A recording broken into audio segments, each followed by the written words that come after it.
I think that toilet learning is a really important skill for people with developmental disabilities.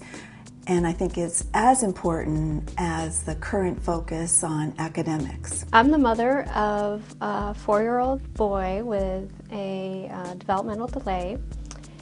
He is also on the autism spectrum. I really like working on toilet training in preschool, and I think it's important because it's a really typical, natural part of a preschool routine. Well, it really is a team process, and physical therapists and occupational therapists can bring their knowledge of the anatomy, neurology, and physiological supports. I'm a communication consultant, and I typically work with people that have more significant communication issues where they may be considered nonverbal. An important part of a behavior therapist's role is to work with the team. I want my son to be as independent as possible, and toilet training is a really important part of that. There's a whole self-confidence, self-esteem piece that's important to recognize. And so I think it's a real mistake or a disservice to a person with a disability not to allow them the dignity and the respect and the self-image that would come from having gained those skills.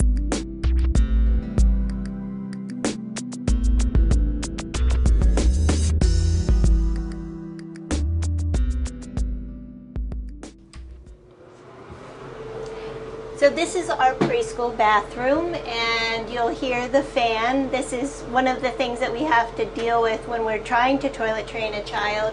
It's just part of being in an old part of the school building. Some children are afraid to come into the bathroom as soon as they flick on the light and they hear that noise. We will string those decorative lights up along the top of the ceiling. It actually adds a really nice feeling in the room, and we can turn the fan off. They have light in here, they're not sitting in the dark, and we're able to hear them go to the bathroom so we can reinforce them when they're successful. I have a couple magazines over here. When we're toilet training a child, we're really looking at what's most motivating for them, what's going to get them to be comfortable sitting here for a longer period of time so we're not struggling to keep them sitting. If we have to, we have some different toilet seats, inserts that we'll use depending on what works for a child. We try not to have to add anything because it's just one more thing that you have to take away later and fade.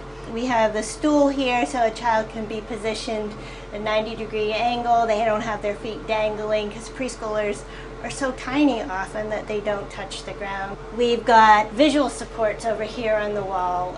Tells every step in the sequence of going to the bathroom, right from pulling their pants down to washing their hands and throwing their paper towel away. We point to it as needed. The child can go to it and refer to it as they need to be more independent with the process. So that's what we've got in our preschool bathroom, and these are some of the accommodations that we make for kids. I don't think you should teach toileting in place of academic skills such as reading, writing, and math. But on the flip side, I don't think that reading and writing and math and academics should be stressed to the exclusion of working on self-care skills such as toileting. We sit down as a full team with a speech and language pathologist, an occupational therapist, physical therapist if we need it, and probably most importantly is our paraeducator, because they're going to be spending the most time in the bathroom with the child. A couple of the ways that I think about supporting toileting would be, what does the person need to know? What information coming in?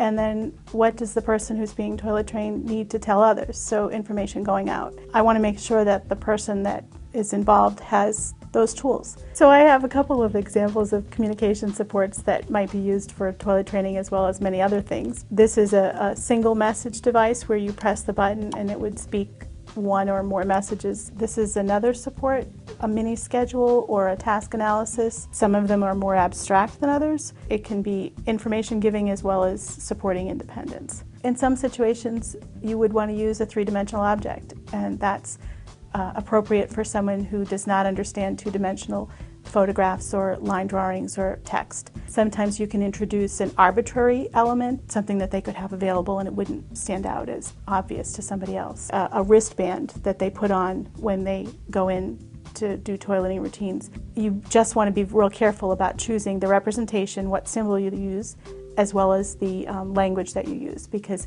what is appropriate at 4 or even 6 at 14 or 16 sounds and looks much different. So being accepted as a competent peer is so important. And especially for a lot of the students that I work with who are learning something that typically is learned at a much earlier age, where you talk about it, does it announce to the world that they have to use the bathroom? Does it use language that's not appropriate for their age?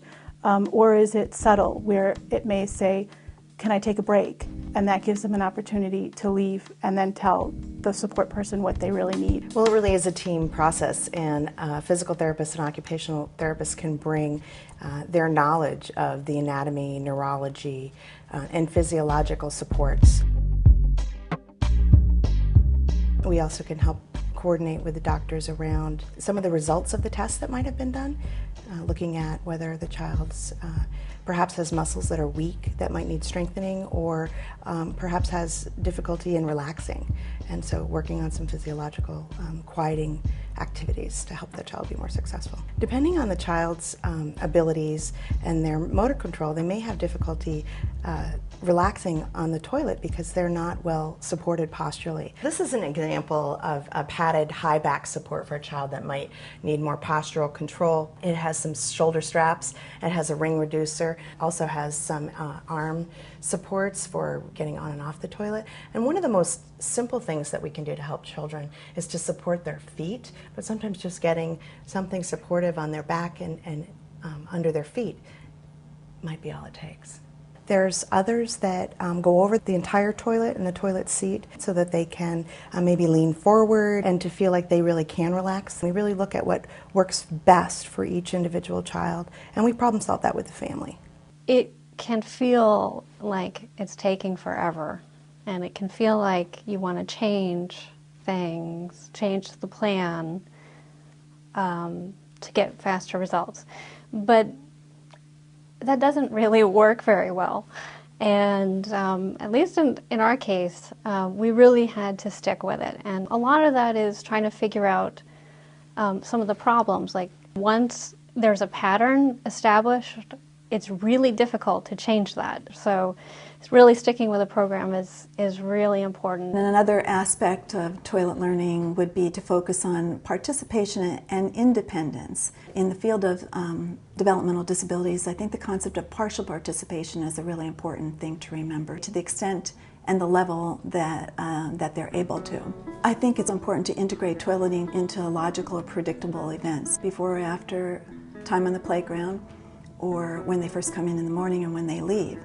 So those might be also times to actually think about toileting for individuals with developmental disabilities. It's really important not to isolate the child, and particularly not to work on toileting in a setting that wouldn't be natural, so use the bathroom in other words. So we typically start by collecting information about the environment that toileting's happening, the activities surrounding it, the child's behavior, and try to understand the factors that might be contributing to the child's having trouble developing toileting skills. And then we use that information to either just make some suggestions about adjustments to what there are, families and teams are already doing, or we might suggest a specific intervention. Those interventions can include things like reward systems or plans, or it might just be a change to the environment. When choosing rewards, the most important factor to consider is how strong of a motivator is for the child. So for some kids, a high five or a thumbs up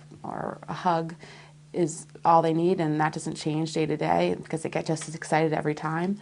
Other kids need to have, and most kids I'd say, need to have it change more frequently. It can be a pillow fight, it could be blowing bubbles, it could be baking something, it could be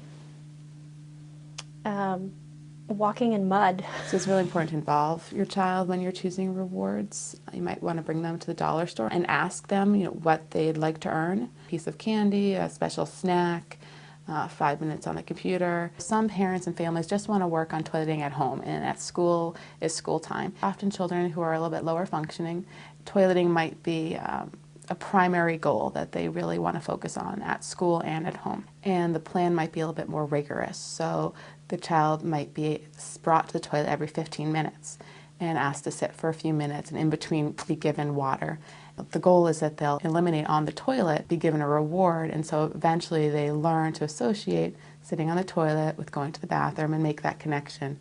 So the plan can be as little or as much as a child and the family needs. As a special educator, my role is to pull the resources together so that we can come up with a comprehensive plan for toileting for a child. I have to think about what time of day we're going to be toileting and what are we interrupting and what's the child missing out on. Where's it going to happen so the child has privacy? What are the needs of the child? What kind of accommodations do we need to make to individual bathrooms in the school? Are we going to help them walk? How much are we going to help with the dressing and undressing? What visual supports do we want to use? What language do they use at home? We want to make sure that we're all using the same language. Gathering that information, looking at the data and seeing when do we start stretching the time out between toileting breaks, when do we stop prompting them, and how do we fade those prompts. Figuring out what's going to be reinforcing, making sure that those reinforcers are available to whatever team member is working on toileting with that child at that particular time. I think it's always important to involve parents when you're planning a toileting program for a child, because you want to know that they're comfortable with the plan that you've got, that they are able to provide the clothing that you may need, so that if they have an accident, it's not going to be a total disaster and ruin their clothing or their shoes. You have to be very persistent in talking with your school team to get toileting on the IEP. Schools can be hesitant to put a goal on that may not be met. We had to make sure that all the medical reasons were cleared before the school would add toileting on the IEP. I think it really needs to be on an IEP. In preschool, we typically have children's toileting program as an accommodation, because that's part of the typical preschool day. When you're in kindergarten, children are a little more sophisticated, and they start noticing those things, they start commenting, and you really want to avoid that for children who are struggling in other areas. This spring we'll have a transition meeting with the parents, the kindergarten teacher, the whole team that will be working with a child. As a whole team, we all need to problem solve in a systematic way. And if toileting is a priority, then you need to put that on the IEP. You really want to make sure that it's addressed. You don't want it to be just something that happens sometimes, but you really want a focus on it, because the longer you wait to toilet train a child, I think the greater impact it has. I have seen in my experience young adults who have not had the opportunity to become fully independent in toileting be isolated and segregated. One young man, he lost his placement in a foster care setting because the family that he was with